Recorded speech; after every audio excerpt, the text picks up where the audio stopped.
Hi Rose, Hello. how are you? I'm good, thank You're looking you. gorgeous. Thank you, so are you. I'm Alessandro from Pride Pop, and I'm glad to have you here. So I'm gonna start the questions. You've been in São Paulo for almost a week now. Yes. What about the nightlife? The nightlife, well, I haven't yet been able, I obviously played Zig, so that The best gig ever. party was up there. Like, I've been to a lot of parties and a lot of clubs, and I was so impressed with the venue, the music, the vibe. So good. Perfect. What do you think is different from São Paulo and London? It's a lot bigger here. It feels a lot bigger. It feels very big. I also think that I love London, but I think Londoners are quite like Little narrowed. like they're like on the like tube head down, no one looks at each other. Seriously. Yeah, they can be. Not all the time. We are warmer in a way.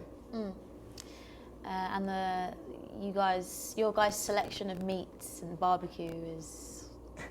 We love food. You love food. You noticed that. You love food. Yeah, you love food. Food is like, and treats, sweets. Sweets and snacks.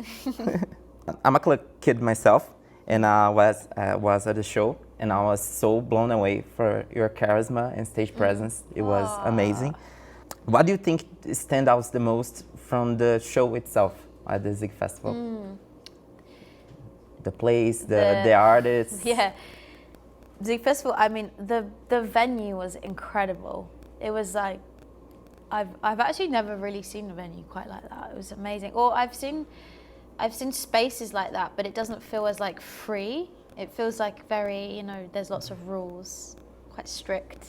You can't go there, you can't go there, it's dangerous there. So, but also the crowd I found were the volume when they were singing. Louder? So loud. So I had to keep turning my pack up so I could hear my track because it was so powerful. So I sometimes would just take my ear out and I was like, sing with me, because it was just go with the flow. Yeah, How the invitation, how it happened? How did it happen? So the album came out in January, and then something started to happen in Brazil. Mainly here, mainly in São Paulo. I saw lots of comments, and I started getting messages from clubs and stuff in São Paulo and Rio to come and play, come and show up. And I said to my team, guys, I have to play here. I know I have to, and it's hard to get here. That's why I don't understand why not more artists do play shows here. But all I know is quite hard for me to come here and play. It was difficult and expensive, but I then had a message from Zig, Raf, the owner. Raf and Maya. Yeah, and he messaged me, and we were voice noting, and he came to watch me in London at Lido Festival. Cool. I think honestly to like check, see if I was a headliner. Yeah. I don't know, maybe. And then I think he really liked the show, and then I got booked for this festival, and I knew from online, and I could just tell that Zig is like such a big part of club culture here. Yeah, Zig have a really influence on the underground culture here. Yeah, and then I noticed that. And your music is kind of like that. So it was amazing that you played. This was an intense year for you. You've been touring all around the world, open for Sugar Babes and Kesha. And you visit different cities and cultures. And do you take inspirations from these places onto your work? Yeah, I will be, and I have been. I've never been to, or most of the places I've been to this year, I've never been to before. It's very interesting as well, just being part of, because obviously I play clubs so much, and just seeing clubs all over the world is very good research actually for my music. Yes. But yeah, I miss being able to be in the studio as much because I am so busy. I used to, like last year, I would just like nearly every day of the week I'm in the studio, I'm making music. So this year's been very different because I haven't had the time. But I'm very ready to sort of like collect all the stuff and get in the studio. Yeah. It feels overwhelming sometimes. How do you take time to relax and center yourself to go to the next part of the thing?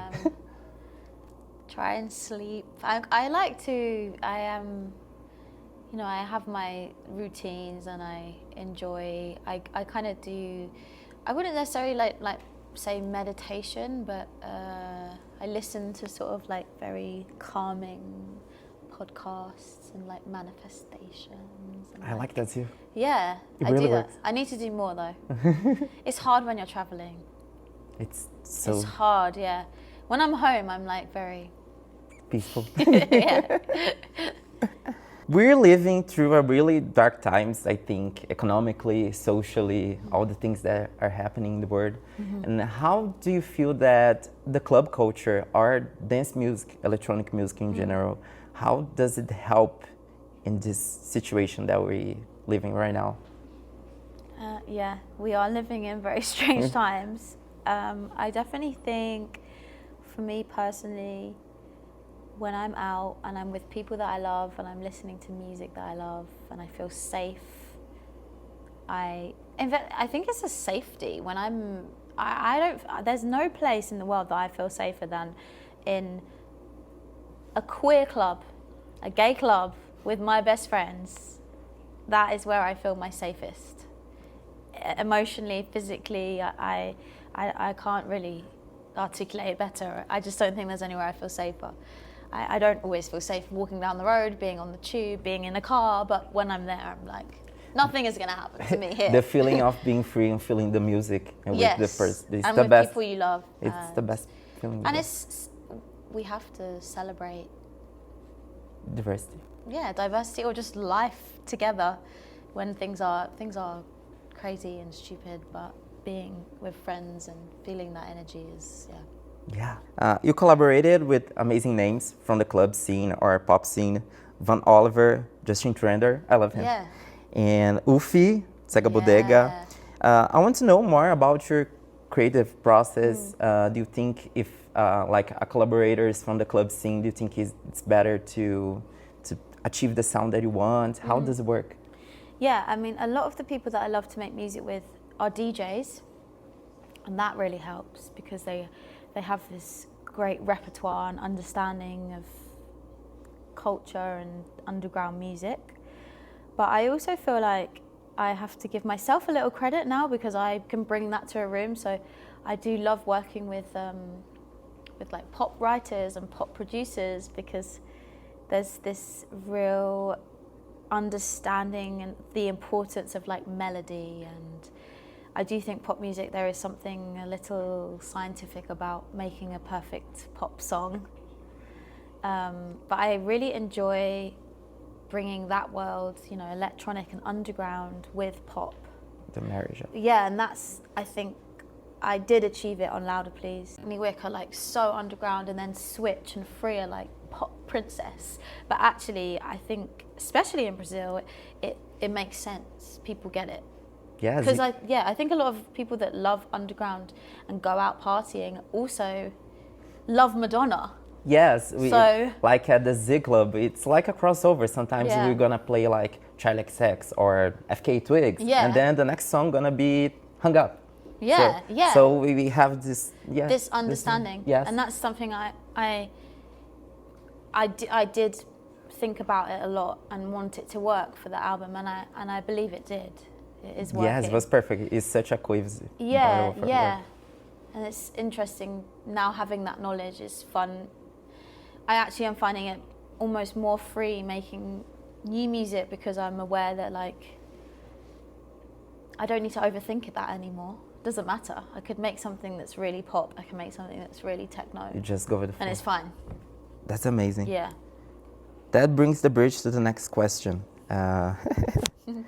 You're our artist who is always reinventing yourself, and I watched all the interviews that you did here in Brazil, so I wanted to make kind of different questions. You said in one of the interviews, I think it was for Pop, that you are working on your next album, and you are feeling free with the process, that you didn't felt like you know exactly what to do in the second album, and the first one you kind of go in the flow. How is it going, the process of making the second album? It's good. I'm craving studio time. I'm craving writing music. So basically when I finish this tour, I will start until Christmas, and then the New Year until February I'm just going to be writing. Perfect. Yeah. I'm actually like, because we're in an amazing studio right now. I'm like, Yes. oh, maybe Gonna write here. maybe I could do some writing or something. No, there's no time. I think that's it. I'm gonna ask you to say hi to Pride Pop. Yeah. And that's it. It's Pride Pop. Pride Pop, yeah. It sounded like you said party pop. It's It's quite Pride Pop. Here. Hi Pride Pop, it's Rose Gray. Yeah, just that, or do you want me to say more? Yeah, Yeah? that's it. Yeah.